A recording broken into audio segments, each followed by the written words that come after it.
আগামীকাল দীঘার জগন্নাথ মন্দির প্রাণ প্রতিষ্ঠা করা হবে। তার আগেই উত্তর দিনাজপুর জেলার ইসলামপুরের মাটিগুন্ডা এক গ্রাম পঞ্চায়েতের কালী মন্দির থেকে বাইক র্যালি করে পণ্ডিতপোতা 2 গ্রাম পঞ্চায়েতের দাঁড়িয়ে শেষ হয় এই বাইক র্যালি এবং পথসভা করা হয়। সেখানে হিন্দু মুসলিম সব মিলিত হয়ে প্রথমত এই বাইক র্যালিতে অংশগ্রহণ করেন।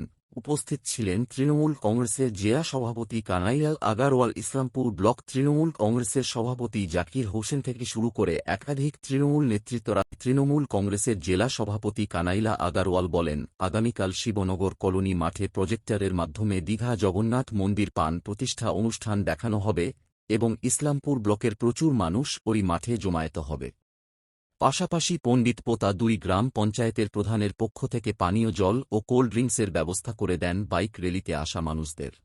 মুখ্যমন্ত্রী মমতা বন্দ্যোপাধ্যায়ের উদ্যোগে দীঘা সৈকতে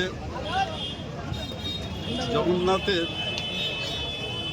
নিবাস তার শুভ উদ্বোধন আগামীকাল। তারই সেই উপলক্ষেই আজকে ইসলামপুর ব্লক তৃণমূল কংগ্রেসের পক্ষ থেকে একটা শোভাযাত্রার আয়োজন করা হয়েছিল। এই শোভাযাত্রাটা মাটিগুন্ডা পাঁচমাথাকালী যে কালীবাড়ি আছে সেখান থেকে শুরু হয়েছে, মাটিগুন্ডা 2 হয়ে এখানে দাড়িভিটে সমাপ্তি ঘোষণা হয়েছে। এখানে একটা পথসভার মধ্যে দিয়ে আমরা একটি কর্মসূচিটা আজকে এখানে সমাপ্ত করেছি। পাশাপাশি আগামীকাল শিবনগরের মাঠে, যেটা কালকেই উদ্বোধন হবে, আমাদের মুখ্যমন্ত্রী মাননীয় মমতা বন্দ্যোপাধ্যায় কালকে শ্রী জগন্নাথ দেবের নিবাসের উদ্বোধন কালকেই হবে ওনার উপস্থিতিতে। একটা লাইভ টেলিকাস্ট হবে শিবনগরে যে মাঠ আছে, শিবনগরের মাঠে রামগঞ্জতে। সেখানে আমরা আজকে সবাইকে এই বার্তাটাই দিয়েছি যে আপনারা ওখানে উপস্থিত থাকবেন। জেলাতেও একটা হচ্ছে বিধানমঞ্চে, আমরা ইসলামপুর পৌরসভা একটা পৌর টার্মিনাসে ওখানেও একটা এই প্রোগ্রামটা লাইভ টেলিকাস্ট দেখানোর একটা আয়োজন করা হয়েছে। ব্লকের সবাই ওখানে শিবনগর মাঠে উপস্থিত থাকবেন। আমাদের কাছে খুব গর্বের ব্যাপার যে রাজ্য সরকারের অর্থায়ন করলে 250 কোটি টাকা খরচ করে শ্রী জগন্নাথ দেবের নিবাসটা গড়ে উঠেছে।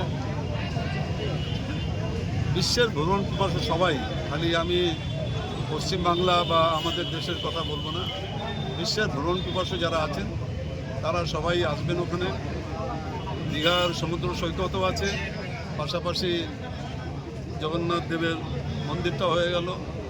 ওখানে যেরকম পুরীতে আমরা দেখেছি রথযাত্রার সময় মানুষ ঢুকতে পারে না, এখানে সেই রথযাত্রাও হবে। যেরকম পুরীতে রথযাত্রা যে সময় তিথি অনুসারে সেখানে রথযাত্রা হবে। ওখানকার চারিদিকের যে ইকোনমি আছে, এটা আমি দায়িত্ব নিয়ে বলছি, ইকোনমিটা অনেক ডেভেলপ করবে। আর আধ্যাত্মিক যে মানুষের চিন্তাধারা সেটাও অনেক ডেভেলপ করবে। মানুষ এক অপরকে ঠকাবে না, মানুষ এক অপরকে ক্ষতি করার চেষ্টা করবে না। আর আমাদের দলনেত্রী সবসময় বলে ধর্ম যার যার, উৎসব সবার। আর আমাদের দল তৃণমূল কংগ্রেসটাই হলো মা মাটি মানুষের সরকার।